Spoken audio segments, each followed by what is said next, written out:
So hello everyone, welcome back to my channel study with x.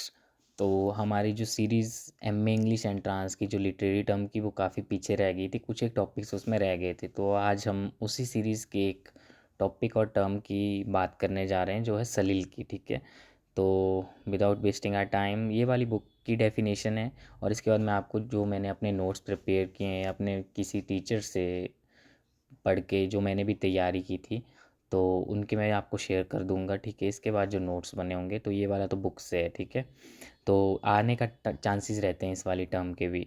सो असलील की क्या होता है? Soliloquy is a kind of monologue और an extended speech by one character in soliloquy, though the speech is not given to another character and there is no one around to hear it. Instead of another character, the soliloquy is delivered to surrogate to the audience or to no one in particular. Playwrights have used this device as a convenient way to convey information about characters' motives and state of mind, or for purpose of exposition, and sometimes order to guide the judgments and responses of the audience.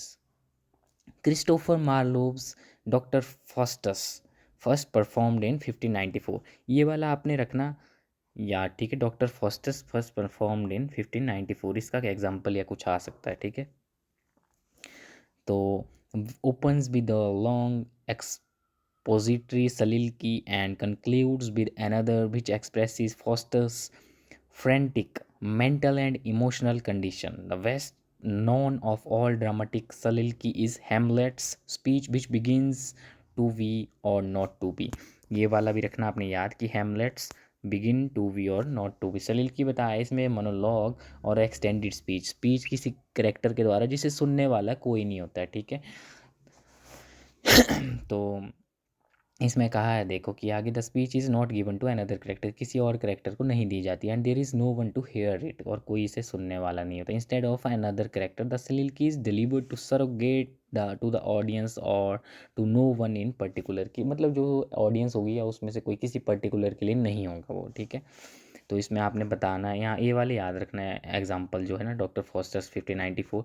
बाकी आप पढ़ लेना, इससे अपना meaning निकाल लेना। ठीक है, तो इसके बाद मैं अपना नोट्स वाला शेयर करता हूँ आपको पेज, वो है नेक्स्ट पेज। सो सलील की मीन्स टू वर्ड से बना है, solo plus eloquence is a speech by a character where no one else is present on stage. The character indulges in loud thinking, it is heard by the audience. बताया कि speech by character where no one else is present on stage, stage पे कोई नहीं होता और ना मतलब सुनने हो। The character indulges in loud thinking, it is heard by the audience. और speech in the play which the character speaks to himself, खुद से ही बातें करना और बड़ा बढ़ाना, इसको सुनने वाला कोई नहीं होता है। ठीक है, हर सेल्फ हिमसेल्फ और हर सेल्फ और to people watching rather than to the other character. तो एग्जाम्पल इसका रहेगा मैकबेथ बाय विलियम शेक्सपियर, ये आपने याद रखना है। ठीक है, इसमें से मुझे उतनी इम्पोर्टेंट तो लगी नहीं है टर्म, फिर भी आपको लगे तो पढ़ लेना आपने। और एग्जाम्पल ये वाला मैकबेथ बाय, ये है सलीलकी का example, Macbeth by William Shakespeare, ये बर्क भी आ सकता है। तो और दो यहाँ पे बताया देखो कि हेमलेट स्पीच, इसकी स्पीच का भी आ सकता है कि ये स्पीच भी आ सकती है कुछ ऐसा, और डॉक्टर फॉस्टस की मार्लोव्स क्रिस्टल और 1594। तो ये वाला था आज का टॉप टर्म अभी की। तो hope you like this video. तो इसके बाद अगली वाली टर्म जो बचती है उन्हें मैं फटाफट से डाल देता हूँ। Thank you for watching this video.